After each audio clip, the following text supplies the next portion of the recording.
अगर आप एक फ्रीक्वेंट फ्लायर हो जो आए दिन फ्लाइट बुक करके कहीं ना कहीं जाते ही रहते हो तो ये वीडियो आपके लिए बहुत इंपॉर्टेंट है क्योंकि हो सकता है ये वीडियो को देखने के बाद आपकी जान बच जाए। और ऐसा इसलिए है क्योंकि जब भी आप एक फ्लाइट बुक करते हो तब आप यही देखते हो कि किस फ्लाइट में कितना डिस्काउंट है और मुझे सबसे कम दाम में कौन ले जा सकता है। लेकिन आपको इससे कोई मतलब नहीं होता कि आपका प्लेन कौन सी कंपनी का है। अब यहाँ हम एयरलाइंस की बात नहीं कर रहे हैं, हम बात कर रहे हैं प्लेन मैन्युफैक्चरर की। अब ज्यादातर प्लेन्स दो ही कंपनीज बनाती हैं, या तो एयरबस या फिर बोइंग। अब अगर आपका प्लेन एयरबस का है तब तो ठीक है और इसमें टेंशन लेने वाली कोई बात नहीं है। लेकिन अगर आपका प्लेन बोइंग का है तब तो आपका सफर राम भरोसे ही कटने वाला है, क्योंकि हाल ही में बोइंग काफी चर्चा में रही, लेकिन सारे गलत रीजंस की वजह से। एक्चुअली अभी हाल ही में एक बोइंग फ्लाइट कहीं जा रही थी और उस फ्लाइट का एक पैनल हवा में ही निकल गया। फिर तुरंत इमरजेंसी लैंडिंग कराई गई। लकीली किसी की जान नहीं गई और ऐसा इसलिए था क्योंकि प्लेन ने जस्ट टेक ऑफ ही किया था। लेकिन अगर प्लेन ज्यादा ऊंचाई पर होता तो हेडलाइन कुछ और ही होती। हालांकि प्लेन का जो पैनल उड़ गया था वहां पर कोई बैठा नहीं था। अगर वहां कोई बैठा होता और उसने सीट बेल्ट नहीं लगाई होती तो वो प्लेन के बाहर निकल जाता और हमेशा के लिए उड़ जाता। और जिस प्लेन में ये इंसिडेंट हुआ वो कोई पुराना प्लेन नहीं था, वो एकदम नया प्लेन था जो 2 महीने पहले ही खरीदा गया था। 2 महीने में तो मेरी 150 की चप्पल भी नहीं टूटती और यहाँ भोसड़ी के 1000 करोड़ का प्लेन टूट गया। अब जैसे ही ये इंसिडेंट हुआ तो बहुत से लोगों ने बोइंग पर निशाना साधते हुए कहा कि ये कैसी लापरवाही है। अगर प्लेन इतना लंड होगा तब तो बोइंग पैसेंजर्स की सेफ्टी के साथ खिलवाड़ कर रही है। जब बाद में इन्वेस्टिगेशन हुई तो पता चला कि जो पैनल उड़ गया था वहां 4 नट बोल्ट्स मिसिंग थे। और जब बाकी और प्लेन्स की जांच हुई तब पता लगा कि कई और प्लेन्स में भी ऐसी सेम प्रॉब्लम्स थी। और ऐसा भी नहीं था कि ये कोई पहली बार हो रहा था। बोइंग एक्चुअली में बहुत मादरचोद कंपनी है। इन्होंने पहले भी ऐसी कई बकचोदियां की हैं जिसकी वजह से बहुत से मासूम लोगों की जान भी गई है। फॉर एग्जाम्पल एक बार बोइंग ने अपने प्लेन्स में एक नया सिस्टम लगाया जिसका नाम था MCAS। इसका फुल फॉर्म था मैन्यूवरिंग कैरेक्टरिस्टिक्स ऑगमेंटेशन सिस्टम। अब रूल्स एंड रेगुलेशंस के अकॉर्डिंग जब भी कोई एयरलाइन मैन्युफैक्चरर अपने प्लेन्स में कुछ नया सिस्टम इंस्टॉल करता है तो ये कंपलसरी होता है कि वो FAA यानी फेडरल एविएशन अथॉरिटी को इन्फॉर्म करे। ये वो ऑर्गेनाइजेशन है जो अमेरिका की एविएशन इंडस्ट्री को रेगुलेट करती है। लेकिन बोइंग ने इनको कुछ भी नहीं बताया, क्योंकि अगर वो बता देते तो FAA उनके नए MCAS सिस्टम को ऑडिट करके इवैल्यूएट करती कि वो कितना सेफ है और कितना नहीं, और इसमें काफी टाइम, एफर्ट और मनी लगता। अब क्योंकि ऐसा हुआ तो फिर जो भी पायलट्स बोइंग के प्लेन्स उड़ा रहे थे उन्हें भी कोई फॉर्मल ट्रेनिंग नहीं मिली MCAS सिस्टम को हैंडल करने के लिए। इनफैक्ट उन बेचारों को तो पता तक नहीं था कि प्लेन्स में कुछ नया भी है। उनको तो बस 2 घंटों की ट्रेनिंग मिली थी iPad पर, लेकिन इसमें भी उन्हें MCAS सिस्टम के बारे में नहीं बताया गया। और बोइंग के इस चूतियापे की वजह से क्या हुआ? वेल यही हुआ कि 2 सेपरेट इंसिडेंट्स में बोइंग के 2 प्लेन्स क्रैश कर गए और जितने भी लोग उन प्लेन्स में थे वो सभी मारे गए। इन टोटल 346 लोग मरे, इंक्लूडिंग पैसेंजर्स एंड क्रू, क्योंकि एक कंपनी ने जिंदगी के बदले प्रॉफिट्स को ज्यादा वैल्यू दी। लेकिन ये कोई आज की बात नहीं है, ये दोनों इंसिडेंट्स हुए थे इन 2018 एंड 2019 रिस्पेक्टिवली। लेकिन तब से लेकर अब तक बोइंग में कुछ खास बदला नहीं है, जो कि आजकल की हेडलाइंस देखकर आपको पता ही चल रहा होगा। इनफैक्ट जब ये 2 इंसिडेंट्स हुए थे तब बोइंग ने खुद रिस्पॉन्सिबिलिटी ना लेते हुए सारा दोष पायलट्स पर डाल दिया था और उन्हें ब्लेम करते हुए कहा था कि पायलट्स प्लेन को सही से हैंडल नहीं कर पाए होंगे। हिम्मत देख रहे हो इन भड़वों की। और तो जब इन्वेस्टिगेशन हुई तब ये बात भी झूठ निकली, क्योंकि दोनों ही केसेस में पायलट्स ने अपनी पूरी कोशिश करी थी प्लेन्स को स्टेबलाइज करने की। इनफैक्ट उन्होंने MCAS को मैन्युअली ऑफ भी कर दिया था, लेकिन MCAS बार बार रीएक्टिवेट होता रहा और एक फॉल्टी सिस्टम की वजह से दोनों ही प्लेन्स क्रैश हो गए। इन दोनों इंसिडेंट्स में जो प्लेन्स यूज हुए थे वो थे बोइंग 737 मैक्स। और दूसरा इंसिडेंट होने के बाद इन प्लेन्स की सारी फ्लीट्स को ग्राउंड कर दिया गया था, वो भी अगले 20 महीनों के लिए। एविएशन इंडस्ट्री की हिस्ट्री में ये एक रिकॉर्ड है, क्योंकि इतना लंबा आज तक किसी भी प्लेन को रोका नहीं गया। फिर जब बाद में प्रॉपर इन्वेस्टिगेशन हुई कि ऐसा क्यों हुआ तब जाकर सच सामने आया कि ये MCAS की वजह से हुआ था। लेकिन इसके बाद और भी बातें सामने आई कि कैसे बोइंग के मैन्युफैक्चरिंग प्रोसेस में बहुत सारे सिक्योरिटी लैप्सेस थे और किसी भी चीज में कोई क्वालिटी कंट्रोल नहीं था। लेकिन ये सब हुआ क्यों? वेल इसके लिए हमें वक्त में थोड़ा पीछे जाना पड़ेगा। बात है 2010 की, जब एयरबस ने एक नया प्लेन लॉन्च किया जिसका नाम था एयरबस A320 neo। ये प्लेन ज्यादा फ्यूल एफिशिएंट था, इसीलिए जैसे ही ये प्लेन लॉन्च हुआ वैसे ही इस प्लेन को 2000 ऑर्डर्स मिल गए। अब प्रॉब्लम ये थी कि ये नया प्लेन डायरेक्टली कम्पीट करता बोइंग के 737 के अगेंस्ट, और बोइंग कंपनी का 40% प्रॉफिट सिर्फ ये 737 प्लेन्स बेचकर आता है। इनफैक्ट बोइंग कंपनी ने इस प्लेन के 10,000 से भी ज्यादा यूनिट्स बेचे हैं।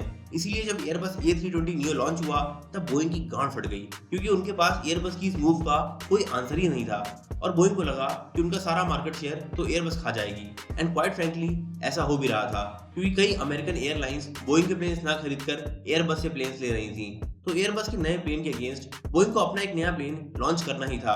बस एक छोटी सी प्रॉब्लम थी कि बोइंग के पास एक नया प्लेन था नहीं और एक नए प्लेन को डिजाइन और डेवलप करने में अच्छा खासा टाइम, एफर्ट और पैसा लगता।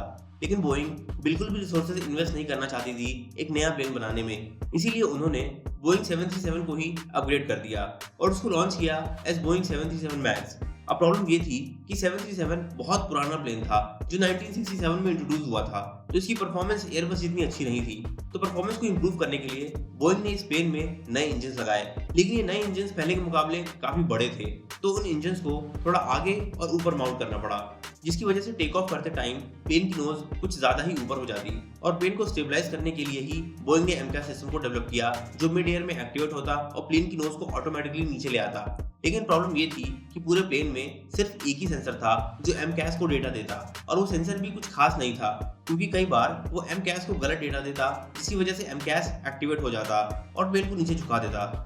लेकिन वो सेंसर फॉल्टी होने के साथ साथ इतना कमजोर था कि अगर कोई गुब्बारा भी उससे टकरा जाए तो टूट सकता था। और इतने फॉल्टी और अनरिलायबल सेंसर के साथ बोइंग ने अपने प्लेन्स को उड़ने दिया और दोनों ही क्रैशेस में फॉल्टी एमकैस सिस्टम इन्वॉल्व था। ऑल्दो ये दोनों इंसिडेंट्स आज से 5 से 6 साल पहले हुए थे, जिसके बाद बोइंग ने अपने 737 प्लेन्स को इम्प्रूव भी किया और कोई एक्स्ट्रा क्रैशेस नहीं हुए।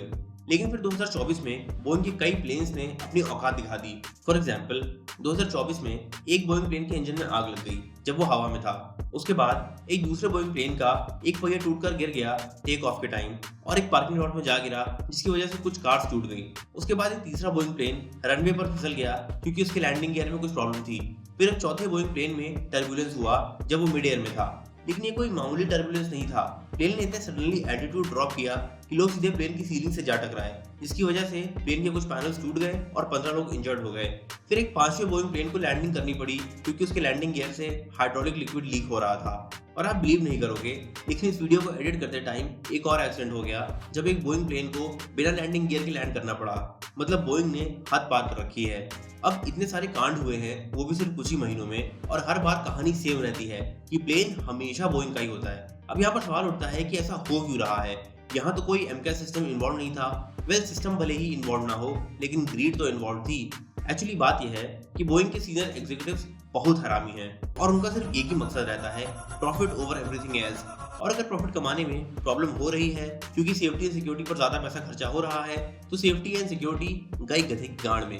काफी इन्वेस्टिगेशन से पता चला कि कैसे बोइंग की मैनेजमेंट अपने एम्प्लॉइज पर प्रेशर बनाती है कि काम जल्दी किया जाए, और अगर कोई employ quality control and safety standards के लिए अपनी आवाज उठाता भी है तो मैनेजमेंट उसी की गांड में डंडा डाल देती है।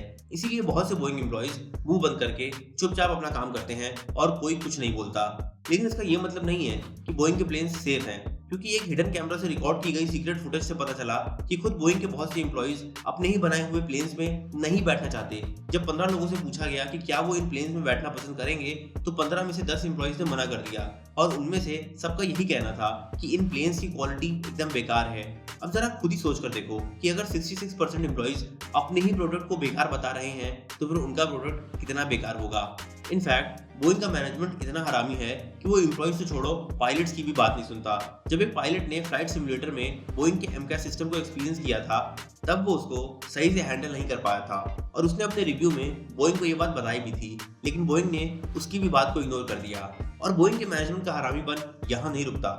फर्दर कॉस्ट कट करने के लिए बोइंग ने इन हाउस मैन्युफैक्चरिंग को आउटसोर्स कर दिया। मतलब जो बहुत से क्रूशियल पार्ट्स बोइंग खुद बनाती थी, अब वो कोई थर्ड पार्टी मैन्युफैक्चरर बनाने लगा, जिसकी वजह से मैन्युफैक्चरिंग में कई प्रॉब्लम्स आई क्योंकि कई पार्ट्स का साइज डिफरेंट होता और वो सही से फिट ना होते। और ऐसा इसलिए था क्योंकि बोइंग अपने सब कॉन्ट्रैक्टर्स को कोई ज्यादा पैसे नहीं देता था। अब प्रॉफिट तो उनको भी बनाना है, इसीलिए वो भी सस्ते से सस्ते दाम में छांटू क्वालिटी के पार्ट्स फिट करने लगे और धीरे धीरे पूरा प्लेन ही सब स्टैंडर्ड क्वालिटी का हो गया।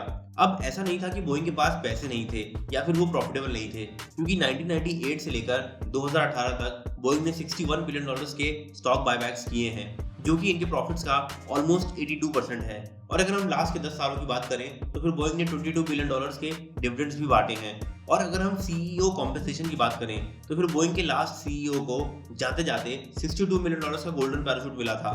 इतना सारा पैसा रिसर्च में, सेफ्टी में या फिर एम्प्लॉय कॉम्पेंसेशन में इन्वेस्ट हो सकता था, लेकिन बोइंग ने इस पैसे को यूज किया अपने सीईओ और सीनियर एग्जीक्यूटिव्स को अमीर बनाने में, जो कि ऑलरेडी अमीर थे इन द फर्स्ट प्लेस। और बोइंग ने अब तक जो भी किया है ज्यादा पैसा कमाने के लिए, उससे उन्हें सिर्फ नुकसान ही हुआ है, क्योंकि बोइंग को $20 बिलियन देने पड़े थे as fines, compensation and legal fees जब वो एमकैस वाली कंट्रोवर्सी हुई थी, और उनको एक्स्ट्रा $60 बिलियन के लॉसेस हुए थे क्योंकि बहुत सी एयरलाइन कंपनीज ने 1200 प्लेन्स का ऑर्डर कैंसिल कर दिया था।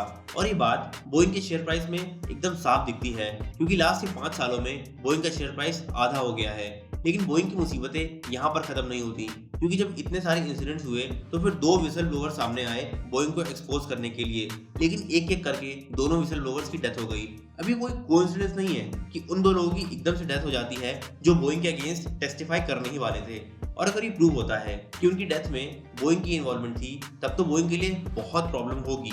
लेकिन कुछ प्रूव हो या फिर ना हो, प्रॉब्लम्स तो हैं ही, क्योंकि 2 विसल ब्लोवर्स के मरने के बाद अब 10 और विसल ब्लोवर सामने आए हैं जो बोइंग के अगेंस्ट टेस्टिफाई करेंगे। जिन 2 विसल ब्लोवर्स की डेथ हुई, ये दोनों ही बोइंग के लिए काम करते थे। एक का नाम था जॉन बार्नेट, जिनकी एज 62 थी, और दूसरे का नाम था जोशुआ डीन, और इनकी एज 45 थी। जहां एक की डेथ सुसाइड से हुई, वहीं दूसरे की बैक्टीरियल इन्फेक्शन से। लेकिन बहुत से लोग इस स्टोरी में बिलीव नहीं करते और वो इन इंसिडेंट्स को कोल्ड ब्लडेड मर्डर्स बुला रहे हैं। लेकिन यहाँ पर एक बड़ा सवाल उठता है कि अगर प्लेन्स में इतनी प्रॉब्लम्स थी तो FAA को कैसे पता नहीं चला, और कैसे उन्होंने बोइंग के प्लेन्स को सर्टिफाई कर दिया उड़ने के लिए। वेल, यहीं पर यूएस की लॉबिंग काम आती है।